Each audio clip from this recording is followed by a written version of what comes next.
শ্রুতিবাহারে আপনাকে স্বাগত। আশা করি ভালো আছেন। শ্রীমকথিত শ্রী শ্রী রামকৃষ্ণ কথামৃত পাঠ করে শোনাচ্ছি। কামিনী কাঞ্চনের জন্যে দাসত্ব। শ্রী রামকৃষ্ণ বিজয়ের প্রতি বলছেন, আগে অত আসতে এখন আসো না কেন? বিজয় বলছেন, এখানে আসবার খুব ইচ্ছা, কিন্তু আমি স্বাধীন নই, ব্রাহ্ম সমাজের কাজ স্বীকার করেছি। শ্রী রামকৃষ্ণ বলছেন, কামিনী কাঞ্চনে জীবকে বদ্ধ করে, জীবের স্বাধীনতা যায়, কামিনী থেকেই কাঞ্চনের দরকার, তার জন্যে পরের দাসত্ব। স্বাধীনতা চলে যায়, তোমার মনের মতো কাজ করতে পারো না। জয়পুরে গোবিন্দজির পূজারীরা প্রথম প্রথম বিবাহ করেনি, তখন খুব তেজস্বী ছিল। রাজা একবার ডেকে পাঠিয়েছিলেন, তা তারা যায়নি, বলেছিল রাজাকে আসতে বলো। তারপর রাজা ও 5 জনে তাদের বিয়ে দিয়ে দিলেন। তখন রাজার সঙ্গে দেখা করবার জন্যে আর কারো ডাকতে হলো না, নিজে নিজেই গিয়ে উপস্থিত। মহারাজ, আশীর্বাদ করতে এসেছি, এই নির্মাল্য এনেছি, ধারণ করুন। কাজে কাজেই আসতে হয়। আজ ঘর তুলতে হবে, আজ ছেলের অন্নপ্রাশন, আজ হাতে খড়ি, এই সব।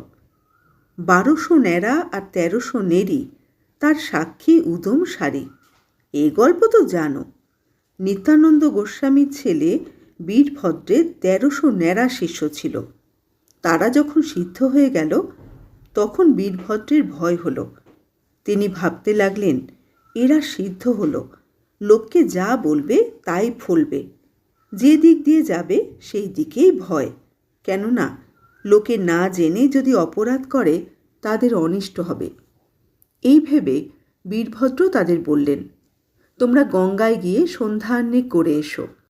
ন্যাড়াদের এত তেজ যে ধ্যান করতে করতে সমাধি হলো।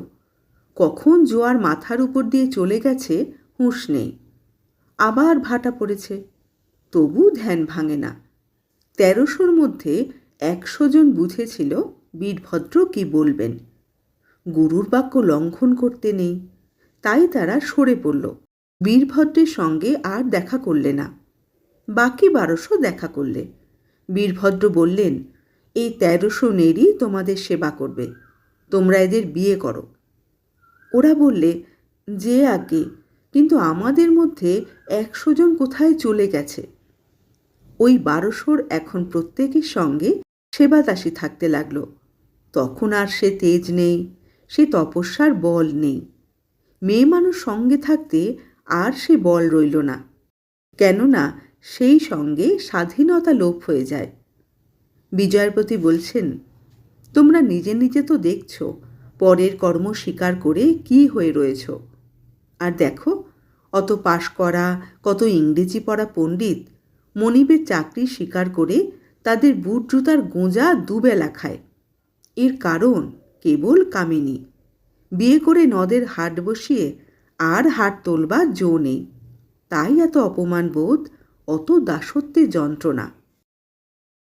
ঈশ্বর লাভের পর কামিনীকে মাতৃভাবে পূজা। শ্রীরামকৃষ্ণ বলছেন, যদি একবার এই রকম তীব্র বৈরাগ্য হয়ে ঈশ্বর লাভ হয়, তাহলে আর মেয়ে মানুষে আসক্তি থাকে না। ঘরে থাকলেও মেয়ে মানুষে আসক্তি থাকে না, তাদের ভয় থাকে না।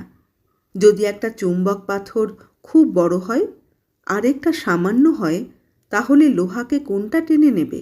বড়টাই টেনে নেবে। ঈশ্বর বড় চুম্বক পাথর, তার কাছে কামিনী ছোট চুম্বক পাথর। কামিনী কি করবে? একজন ভক্ত বলছেন, মশাই, মেয়ে মানুষকে কি ঘৃণা করব? ঠাকুর বলছেন, যিনি ঈশ্বর লাভ করেছেন তিনি কামিনীকে আর অন্য চোখে দেখেন না যে ভয় হবে।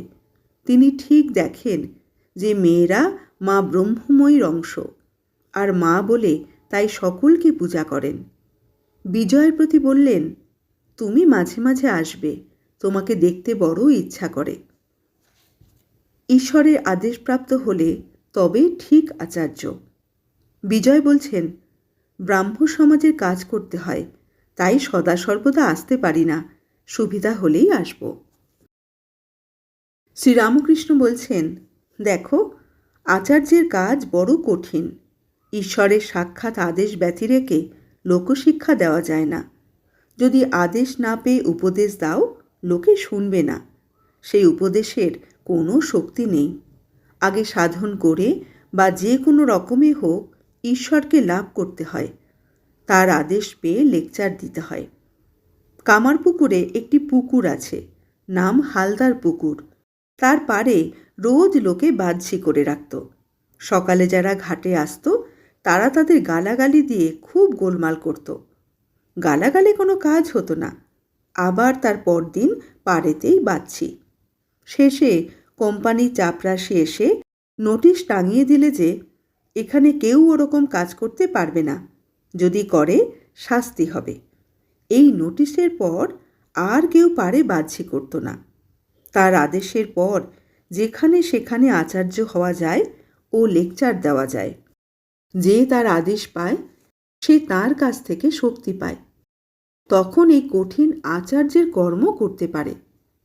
এক বড় জমিদারের সঙ্গে একজন সামান্য প্রজা বড় আদালতে মোকদ্দমা করেছিল। তখন অনেকে বুঝিয়েছিলেন যে ওই প্রজার পেছনে একজন বলবান লোক আছে, হয়তো আরেকজন বড় জমিদার তার পেছনে থেকে মোকদ্দমা চালাচ্ছে।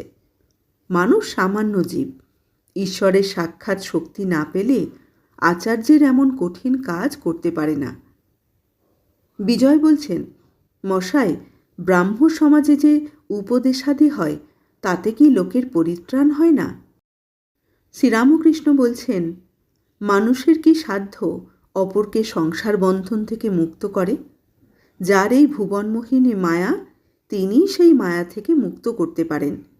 সচ্চিদানন্দ গুরু বই আর গতি নেই। যারা ঈশ্বর লাভ করেনি, যারা তার আদেশ পায়নি, যারা ঈশ্বরের শক্তিতে শক্তিমান হয়নি, তাদের কি সাধ্য জীবের ভববন্ধন মোচন করে? আমি একদিন পঞ্চবটির কাজ দিয়ে ঝাউতলায় বাঁধছে যাচ্ছিলাম। শুনতে পেলাম যে একটা কোলা ব্যাঙ খুব ডাকছে।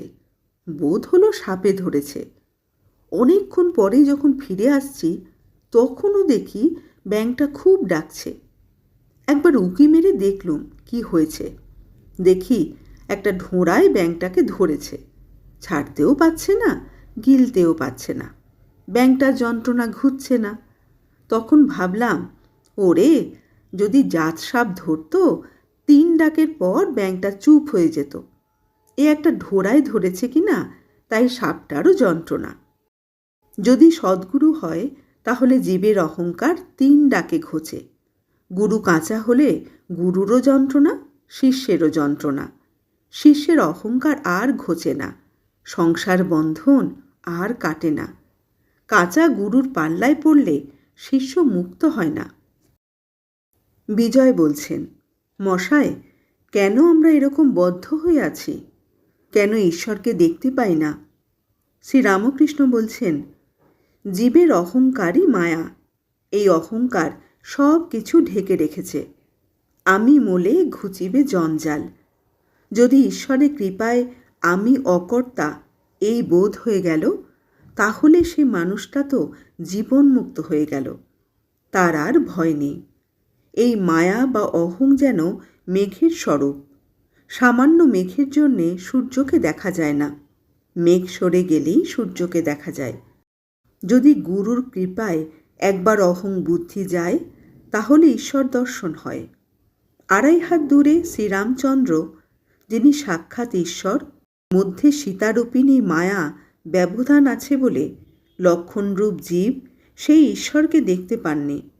এই দেখো, আমি এই গামছাখানা দিয়ে মুখের সামনে আড়াল করছি, আর আমায় দেখতে পাচ্ছ না। তবু আমি এত কাছে। সেই রকম ভগবান সকলের চেয়ে কাছে, তবু এই মায়া আবরণের দরুন তাকে দেখতে পাচ্ছ না।